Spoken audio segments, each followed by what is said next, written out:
Day 10, Min beneath the trees. Today I'm under a casuarina. Min raced to think of something to ask that didn't sound as stupid as she felt. What's a fledgling, She couldn't even remember what she was. Good question, Min. At mid-dark, as you become a glin, you'll also begin to emerge as a fledgling intuitor, because you'll need to learn your gifts. First, how to make predictions using your wings as the medium, and once you've learned that, you'll have access to an array of very special skills, if you so choose. Otlin paused to allow the gravity of his disclosure to sink in. Min remained mute. Predictions? Wings? Skills, if I choose?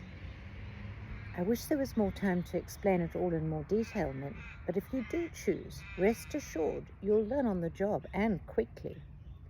A chasm of grey stretched between Min and the reality of her life from just a few shake leaves before. I can't think. I don't want to have to choose. I don't even know what I'm to choose. I just want to celebrate my glenhood. Otlin lowered his voice and drew his great head closer to hers. So, my dear Min, listen carefully now. Once you've heard all I have to share with you, this is the choice you'll have to make. If you accept your destiny as an intuitor and choose to embrace the gifts you've been granted, you'll help overcome rising forces of evil and destruction.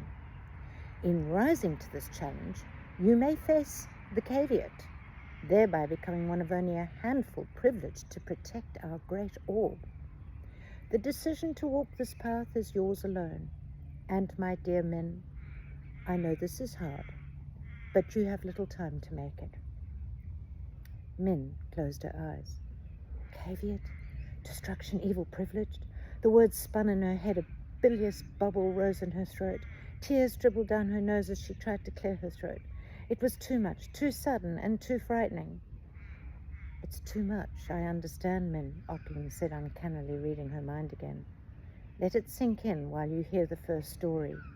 For now, I urge you to trust yourself and your wings. Trust my wings? Min opened her stinging eyes to stare at Otlin, seeking answers in his arresting gaze. What she saw frightened her even more. He's worried. I can see it.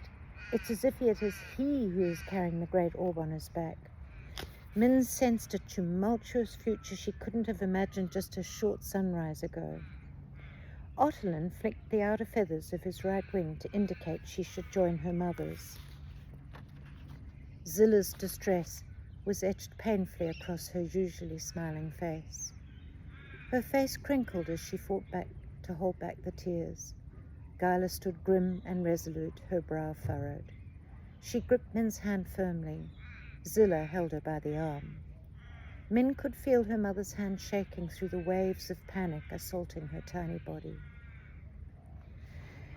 Bowing his head in all directions, Otlin proceeded with the formal greetings. Fair Eco 29, Wiser Lumen Council, Lumen Clans, Minikins, Beings, Creatures, and Lana. I am named Otlin, a Megal. I come from Lower Glinterdale. I am here to ask for your assistance on behalf of the sacred Silver Radiant Forest. We have entered dark times. Our precious ecosystems face new and terrible threats. We must act together to protect and restore our homes on the Great Orb. Lana tilted her head upwards. Restore our homes, Otlin? That is alarming. What does this... See you under the trees tomorrow.